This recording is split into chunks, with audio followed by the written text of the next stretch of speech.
Welcome to Christ the Incarnate Word from Thoughts in Solitude by the Reverend Thomas Merton, Vegetarian, Part 1 of 2 on Words of Wisdom. The Reverend Thomas Merton, an important Catholic mystic and spiritual thinker, was born in 1915 to a New Zealand father and an American mother. The many life situations he encountered in his youth led him to explore religion and spirituality and eventually to devote his life to God by becoming a monk and later a deacon at the Abbey of Gethsemane, a part of the Order of Trappists in Kentucky, USA.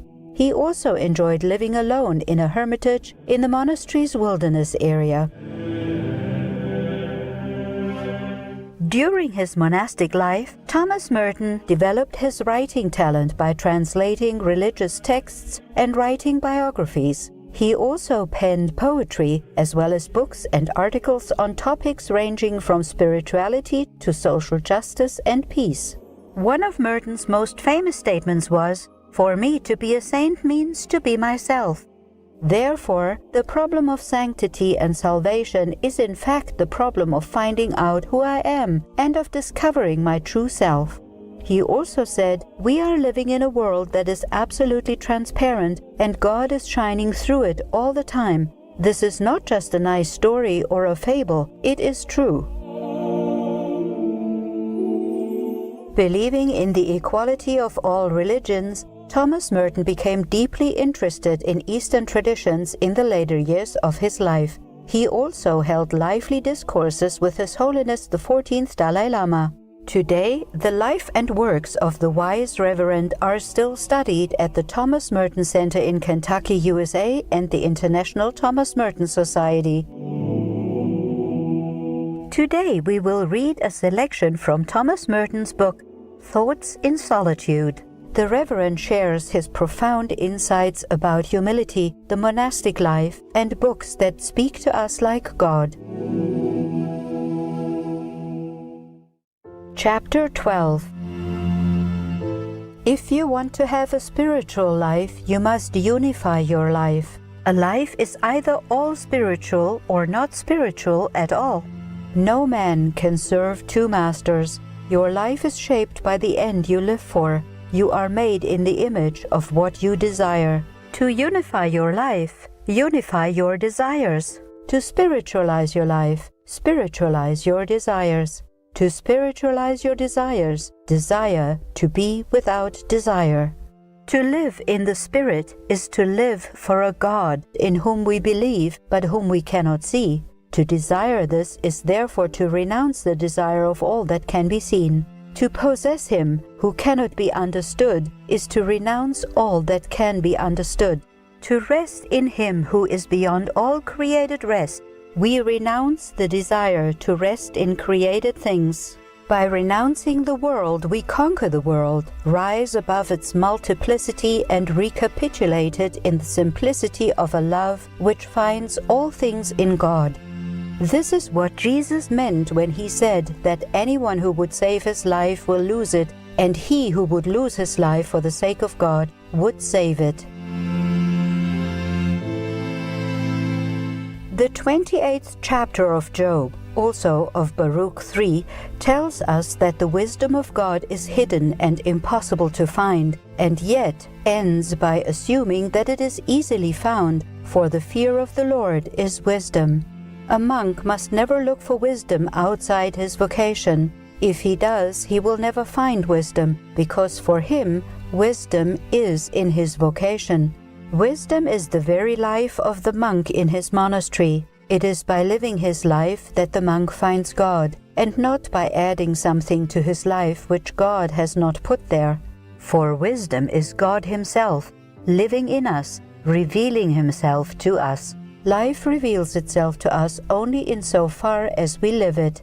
The monastic life is full of the mercy of God. Everything the monk does is willed by God and ordered to the glory of God. In doing God's will, we receive the mercy of God because it is only by a gift of His mercy that we can do His will with a pure and supernatural intention. And He gives us this intention as a grace which serves only as a means for us to obtain more grace and more mercy by enlarging our capacity to love Him. The greater our capacity to receive His mercy, the greater is our power to give Him glory, for He is glorified only by His own gifts, and He is most glorified by those in whom His mercy has produced the greatest love. He loves little who has little forgiven him. Luke chapter 7, verse 47. Chapter 14. Reading ought to be an act of homage to the God of all truth. We open our hearts to words that reflect the reality He has created or the greater reality which He is. It is also an act of humility and reverence towards other men who are the instruments by which God communicated His truth to us. Reading gives God more glory when we get more out of it, when it is a more deeply vital act not only of our intelligence, but of our whole personality, absorbed and refreshed in thought, meditation, prayer, or even in the contemplation of God. Books can speak to us like God, like men, or like the noise of the city we live in. They speak to us like God when they bring us light and peace and fill us with silence. They speak to us like God when we desire never to leave them.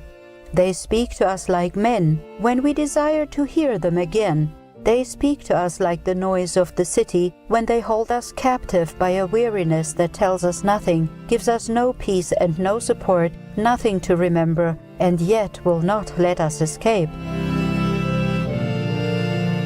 Books that speak like God speak with too much authority to entertain us.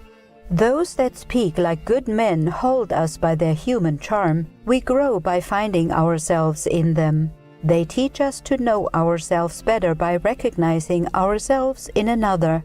Books that speak like the noise of multitudes reduce us to despair by the sheer weight of their emptiness. They entertain us like the lights of the city streets at night by hopes they cannot fulfill. Great though books may be, friends though they may be to us, they are no substitute for persons. They are only means of contact with great persons, with men who had more than their own share of humanity, men who were persons for the whole world and not for themselves alone. Ideas and words are not the food of the intelligence, but truth, and not an abstract truth that feeds the mind alone. The truth that a spiritual man seeks is the whole truth, reality, existence and essence together, something that can be embraced and loved, something that can sustain the homage and the service of our actions, more than a thing, persons or a person, Him above all, whose essence is to exist, God. Christ, the incarnate Word, is the book of life in whom we read God. Chapter 15. Humility is a virtue, not a neurosis. It sets us free to act virtuously, to serve God and to know Him.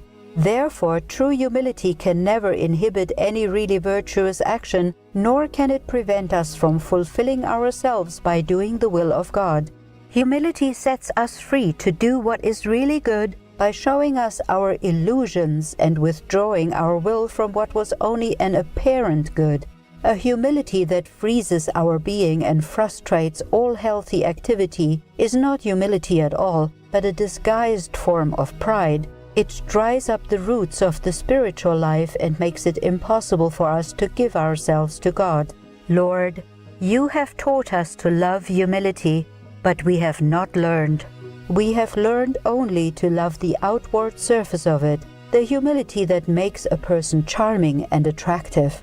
We sometimes pause to think about these qualities, and we often pretend that we possess them and that we have gained them by practicing humility. If we were really humble, we would know to what an extent we are liars.